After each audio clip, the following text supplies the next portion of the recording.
Martín Otegui va a estar hablando del Martín Fierro, la obra maestra de José Hernández. Allá vamos.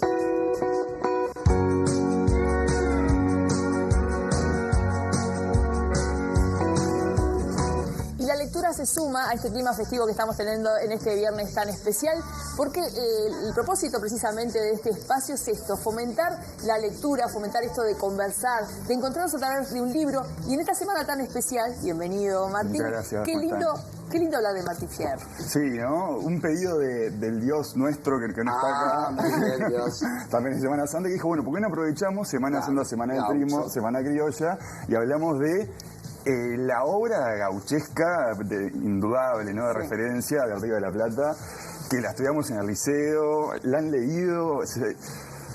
¿Ustedes, se han animado a leerla? No. Yo me recuerdo del liceo, y me emocioné igual porque Martín Fierro es mi postre favorito. Dije, me va a traer un Martín Por eso Fierro. se quedó la columna de hoy. Y no está el queso, no está el membrillo, pero la obra me la recuerdo que la vi en el liceo, no tanto... Sí. ¿Pero la leíste toda? No me acuerdo, puede ser que sí, tengo poca memoria. Lo bueno del Martín Fierro, lo malo es que no lo leímos. Sí. Pero lo bueno es que nos llega, su filosofía nos llega todo el tiempo. Totalmente. Pero lo interesante es que ya en los inicios pasaba un poco eso. Y tiene que ver también con este clima así un poco festivo que estaban recién ustedes.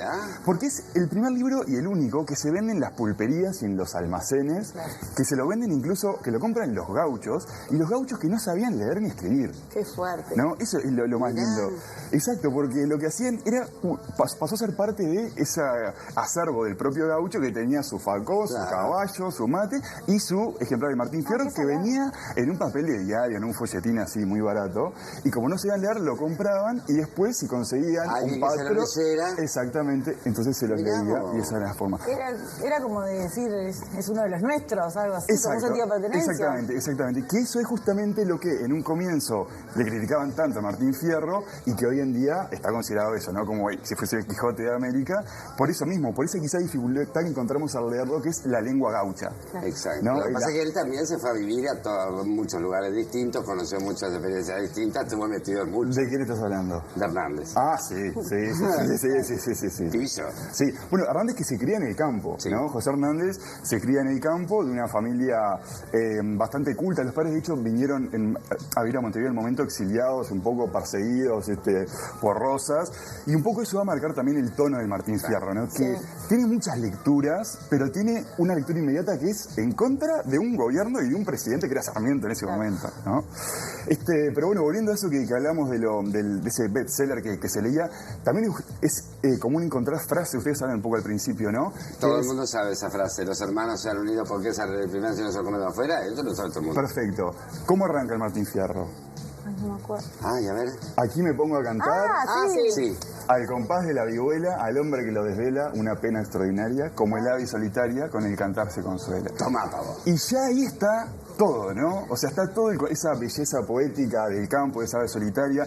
El poeta, que podría ser el Dante, podría ser el propio Quijote, podría ser, yo qué sé, irnos a la Ilíada, ¿no? Ese poeta que evoca en ese momento y dice, bueno, voy a contar mi historia y que tiene una pena extraordinaria. Claro, que además el gaucho pasa a ser un fenómeno a partir de la cría, ¿no? O sea, es toda una transformación. Exactamente, cuando este libro no es se que llama... siempre existió el gaucho en el campo matrero. El libro se llama El Gaucho Martín Fierro. Tiene dos partes, ¿no? La primera parte que es el Gaucho Martín Fierro y la segunda parte que es la vuelta de Martín Fierro. Ahí ya Hernández le saca lo de gaucho, porque de hecho ese personaje que vuelve incluso a buscar a sus hijos, a educarlos de alguna forma, ya no es tan ese gaucho rebelde de la primera parte del Martín Fierro, ¿no? Que termina siendo un asesino, ¿no? Claro, exacto. Y lo que dice Hernández es que el Estado lo convierte en matrero. Sí. Porque en el 1800 la palabra gaucho tenía un sentido peyorativo, ¿no? O sea, estábamos de nuevo, ¿no? Sarmiento, autor del Facundo, todo este tema de civilización y barbarie, ¿no? Exacto. O sea, venía el Estado, nuestra idea europea del Estado, de la modernización, del correr justamente a los gauchos y a los indios, ni que hablar de la tierra. Entonces, incluso estaba la ley de vagancia que existía, que la ley de vagancia era cualquier persona que andaba por el campo. Sí, que hoy en día si existiera estaríamos todos presos. No, la ley existe. Bueno, existe, ¿no? Maldonado. Es verdad. El borracho o Maldonado, no me acuerdo. Maldonado. Maldonado. Bueno, acá era, si vos andabas por el campo y no tenías un contrato de trabajo con un terrateniente o una propiedad, o sea, la mayoría de los gauchos que andaban por ahí, tenías que ir a pelear a la milicia, a la frontera, contra los indios. De nuevo, esto en esa cosa está bien, ¿no? Como de transformar y de modernizar al Río de la Plata, ¿no? Porque en esa época, de nuevo, nosotros decimos esto es argentino, pero Argentina, Uruguay, de hecho Paraguay, no, está todo atravesado por lo mismo. Y un poco lo que hace José Hernández es reivindicar esa figura del gaucho, no tanto por el gaucho en sí, que como decimos, tiene este lado un poco, si se quiere, más, qué sé yo, violento, rebelde, ¿no? Sino por el hecho de ese mundo que se está perdiendo, ¿no? El mundo donde los campos no estaban alambrados, donde la gente vivía en la naturaleza. El gaucho faneaba con el exactamente, podía hacer un poco lo que quería. Claro. Exactamente. Pero bueno, tiene esa primera dimensión inmediata de José Hernández que quiere escribirlo. De hecho, Sarmiento pide la cabeza de José Hernández, ¿no? O sea, y se tiene que terminar de escribir a Brasil. Sí, y cuando sale publicado, más allá de que se fue un bestseller a nivel popular, digamos, ¿no? La crítica y los intelectuales lo señalaron. Desastre. Y claro. Desastre. Estaban todos con Sarmiento. Y porque aparte está escrito en lengua gaucha. Que esa es la gran diferencia. Nosotros tenemos, hay mucha literatura gaucha, es decir, sobre la temática gaucha. De hecho, el Facundo mismo es literatura gaucha. Pero lo que hace José Hernández, que es justamente su gran acierto y que lo transforma en el libro que es que usa la lengua gaucha, ¿no? Que de hecho te traje, mira, Fito. Sí, lo estoy mirando hace rato. Lo traje específicamente para vos. ¿Están los dos? Están los dos y viene con un diccionario de lunfardo. ¡Ay, qué lindo! Entonces, muchas de las palabras que aparecen en el Martín Fierro, uno, si tiene una duda, puede ir a consultarlas. No sabe lo que son las definiciones. El mataburro, lunfa. Me enamoré. No, es espectacular, es espectacular. Entonces, esa dificultad que podemos encontrar con la poesía, entonces todas esas cosas, lo resuelve.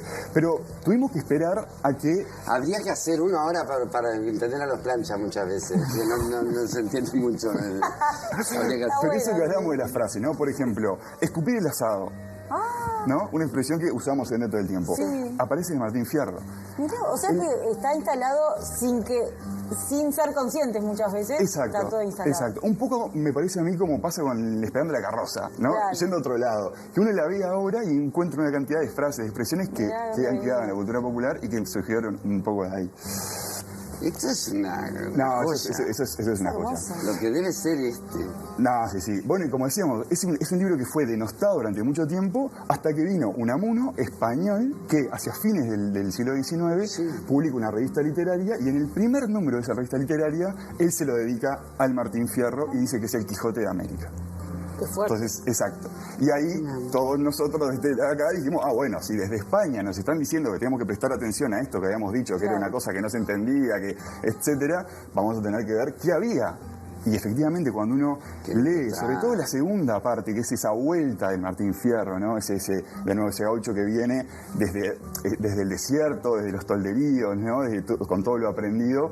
Es filosofía pura, son los diálogos de Platón, no se atraviesa todo. Está el viejo Vizcacha también en esa segunda parte. El viejo Vizcacha, que quizá ¿no? a muchas personas le podemos decir al viejo Vizcacha. El viejo Vizcacha es un personaje de la vuelta del gaucho Martín Fierro, que da los consejos malos. Sí. Por el lenguaje que tiene, que es tan particular, ¿tiene traducciones?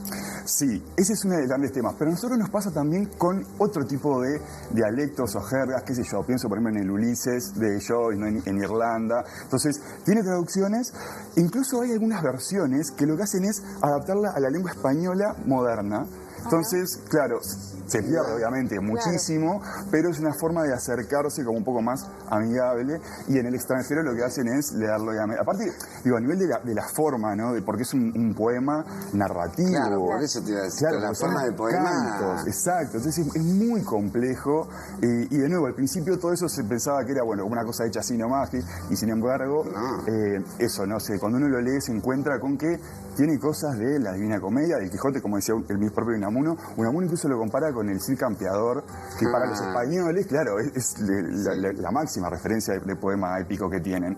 Entonces, creo que un poco en ese sentido de el reivindicar el mundo que está cambiando y el aferrarse un poco a esos viejos valores, a esas viejas tradiciones, esa es la lectura que, más allá de la lectura política inmediata de Sarmiento, Unitario, Federal, el propio José Hernández, creo que es la lectura que prevalece y que por eso se ha convertido en un libro, eso, ¿no? Que lo vamos en el liceo y creo que todo el mundo lo tiene. Y mucha gente incluso lo sabe de memoria, por eso mismo que hablábamos recién, porque es la tradición oral, ¿no? Y la gente se va acordando incluso frases o entero el Martín Fierro. Claro, pero era un rebelde, que a veces hay un montón de gente que lo reivindica, no sé, los grandes latifundistas y de verdad, puedo decir, ¿cómo puede estar adorando a este gaucho que estaba opuesto al poder, ¿no? Sí, totalmente. Bueno, esa primera parte, ¿no? Para ubicar brevemente, ¿no? de qué se trata. Esa primera parte arranca como con un paisaje muy idílico, rural, ¿no? Esa vida del gaucho que vivía feliz, libre, con su china, con sus hijos, y que llega la policía a buscarlo, la milicia, a ir a pelear contra los indios a la frontera, y le prometen que le van a dar mejores armas, mejores ropa, o que va a estar en un lugar excelente, que su familia va a recibir un pago. Claro. Y obviamente cuando llega allá, nada de eso sucede. Pasa mucho tiempo en la frontera, Fierro ahí como luchando consigo mismo, a ver qué hacer, y al final deserta, se va, y pasa a ser un prófugo de la justicia. Y ahí empieza como esa decadencia. Él vuelve a su casa y ve que no está su familia. Entonces todo eso lo hace que se entregue al alcohol, se abandona físicamente, se transforma en un violento, se va a duelo con todo el mundo, y llega ese momento en el cual tiene ese duelo clásico con el moreno gigante, ¿no? que también que lo asesina, y ahí lo viene a buscar la policía, lo rodea, y entre la policía está el sargento Cruz, que se reconoce de alguna forma en ese gaucho original. Él también era un gaucho, pero estaba al lado de los policías, y dice: yo no voy a permitir que se mate así un valiente.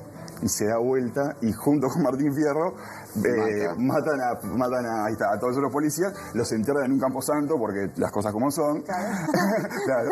Y ahí sí se van al desierto, a la frontera, a los tolderíos con los indios. O sea, eso contra lo que él tenía que luchar de alguna forma termina siendo valorándolo. Me consultaban de fuera de cámara el ciencia autobiográfico, y hay cosas que tienen que ver con la vida de él también, Hernández. Hernández, claro, como se crió en el campo. Familiar, se tuvo que ir del país. Totalmente. Fue perseguido. Totalmente. No grato. Sí, totalmente. Y también Hernández era un tipo muy culto, porque como sus padres lo dejaban mucho tiempo solo en la estancia, no solamente lo crió el capataz, entonces tenía muy de cerca toda la vida gauchesca, sino que leía, era muy culto y escribía mucho. Y bueno, y este es el proceso, como digo, Tiene otras obras que son casi que no existen, ¿no? ni se las nombra Hernández, pero simplemente con estas dos partes, eso ha logrado hablar de algo, de una forma sobre todo, que es tan original, ¿no? O la forma más original que podemos tener nosotros en el Río de la Plata de contar este tipo de cosas.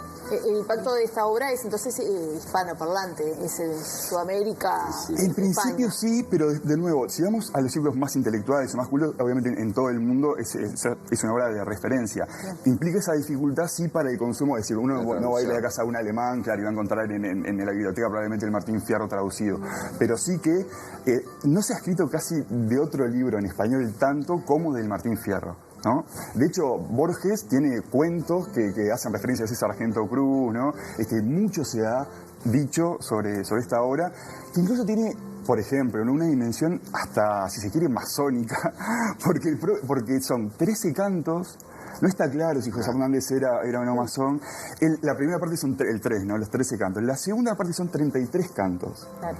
Que aparte de lo masón tiene otra conexión que tiene mucho que ver con este día, con el Viernes Santo, y que el mismo José Hernández lo dice, que es que llegando al canto 33, que es la edad de Cristo, y ahí bueno, como que deja de cantar, ¿no? Entonces termina en la segunda vuelta del gaucho de Martín Fierro, termina con eso, con esa reflexión sobre los 33 cantos. Entonces está lleno de simbolismo, ¿no? Claro. En la primera parte él rompe la guitarra como una señal de ya no voy a cantar más, ¿no? De enojo. Tiene mucho simbolismo, más allá de que, como dijimos, la figura en sí de Martín Fierro no es un héroe que nosotros digamos eso, ¿no? Queremos ser como él, todo lo que hace está bien. Ahora, me extraña que no se haya llevado, capaz que sí, al cine. Sí, lo que pasa debe es que... ser horrible, pero... Claro, ¿no? Sí. No sé. No, obras de teatro también, sí, en televisión, sí, como siempre, sí. Intentos, claro, que es muy difícil, sobre todo porque es un poema, ¿no? Está escrito en verso, entonces...